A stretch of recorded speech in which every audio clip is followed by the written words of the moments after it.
সত্যি বলতে এই বাংলাদেশকে থামানো কঠিন। আমি স্বীকার করছি বাংলাদেশ টি-20তে এখন অন্যতম শক্তিশালী দল। সিরিজ হেরে ম্যাচ পরবর্তী সংবাদ সম্মেলনে উপস্থাপকের প্রশ্নে বাংলাদেশকে নিয়ে যা বলল রশিদ খান। দর্শক, শেষ 2 ওভারে বাংলাদেশের জয়ের জন্য প্রয়োজন ছিল 19 রান, হাতে মাত্র 2 উইকেট। তখন একমাত্র ভরসায় ছিল নুরুল হাসান সুহান। পুরো বাংলাদেশ তাকিয়ে তার দিকে।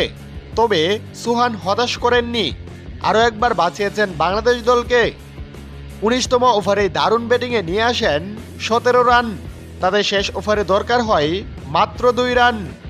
তখন 4 মেরে জয় এনে দেন শরীফুল ইসলাম। আর এ জয়ের ফলে এক ম্যাচ হাতে রেখে আফগানিস্তানের বিপক্ষে সিরিজ জয় নিশ্চিত করে ফেলে টিম টাইগার্স।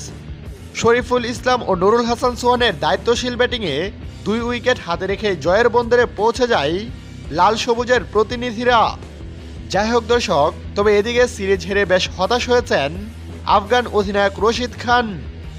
তাই তো ম্যাচ পরবর্তী সংবাদ সম্মেলনে এসে রশিদ খান বলেন, আমি ভেবেছিলাম দ্বিতীয় ম্যাচে আমরা কামব্যাক করব, কিন্তু সেটা হলো না।